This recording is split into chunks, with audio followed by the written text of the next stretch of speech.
Ang Ebanghelyo ni Matthew, Kabanata 4. Pagkatapos, pinangunahan ng Espiritu si Jesus sa ilang upang tuksuhin ng dyablo. Noong nag-ayuno siya sa loob ng 40 araw at 40 gabi, siya ay nagutom. Dumating ang manunukso at sinabi sa kanya, "Kung ikaw ang anak ng Diyos, utusan mo ang mga batong ito na maging tinapay."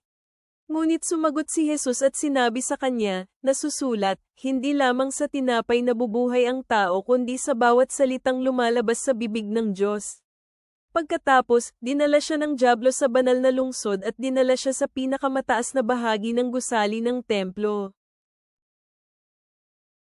At sinabi sa kanya, "Kung ikaw ang anak ng Diyos, magpatihulog ka sa baba, sapagkat nasusulat, uutusan niya ang kanyang mga anghel upang pangalagaan ka, at itataas ka nila sa kanilang mga kamay upang hindi tumama ang iyong mga paa sa bato."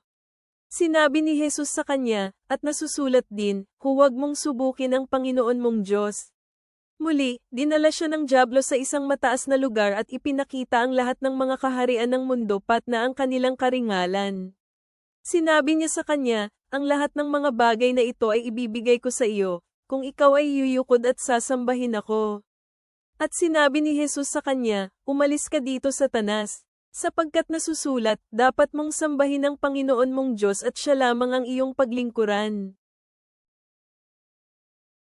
At iniwan siya ng dyablo at masdan ito, dumating ang mga anghel at naglingkod sa kanya. Ngayon, nang marinig ni Jesus na nadakip si Juan, umalis siya patungong Galilea. Umalis siya sa Nazare at nagpunta at nanirahan sa Capernaum, na nasa dagat ng Galilea, sa mga teritoryo ng Zebulun at Nephtali. Nangyari ito upang matupad ang sinabi ni Propeta Isaias, "Ang lupain ng Zebulun at lupain ng Nephtali, sa gawing dagat, sa ibayo ng Jordan, Galilea ng mga Gentil."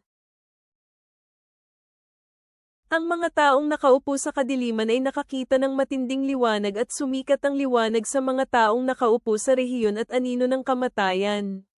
Mula ng panahong iyon, nagsimulang mang-aral si Jesus at sinasabi, "Magsisi na kayo, sapagkat malapit na ang kaharian ng langit." Habang naglalakad si Jesus sa dagat ng Galilea, nakita niya ang dalawang magkapatid, si Simon na tinatawag na Pedro at ang kapatid niyang si Andres na naghahagis ng lambat sa dagat sapagkat sila ay mga mangingisda. Sinabi ni Jesus sa kanila, "Halik kayo, sumunod kayo sa akin at gagawin ko kayong mga mangingisda ng mga tao." Agad nilang iniwan ang kanilang mga lambat at sumunod sa kanya. Habang naglalakad si Jesus mula doon, nakita niya ang dalawa pang magkapatid, si Santiago na anak na lalaki ni Zebedeo at si Juan na kanyang kapatid. Kasama nila si Zebedeo na kanilang ama sa bangka na nagkukumpuni ng kanilang mga lambat. Tinawag niya ang mga ito, at agad nilang iniwan ang kanilang ama at ang bangka at sumunod sa kanya. Nilaibat ni Jesus ang buong Galilea, nagtuturo siya sa kanilang mga sinagoga, ipinang-aral niya ang ebanghelyo ng kaharian, pinapagaling niya ang lahat ng uri ng sakit at karamdaman ng mga tao. Kumalat ang balita tungkol sa kanya sa buong Syria at dinala ng mga tao sa kanya ang lahat ng mga may sakit, may iba't ibang uri ng karamdaman at sakit, ang mga sinaniban ng mga demonyo, lahat ng epileptiko at paralisado, pinagaling sila ni Jesus. Maraming tao ang sumunod kay Jesus mula sa Galilea, sa Decapolis, Jerusalem at Judea at maging sa ibayo ng Jordan.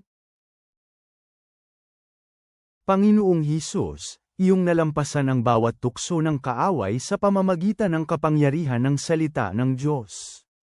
Bigyan mo kami ng lakas upang labanan ang kasamaan at manatiling matatag sa katotohanan. Naway ang iyong tagumpay ay magbigay inspirasyon sa amin na magtiwala sa mga pangako ng Ama.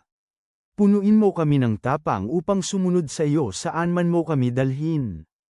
Idinadalangin namin ito sa makapangyarihang pangalan ni Hesus. Amen.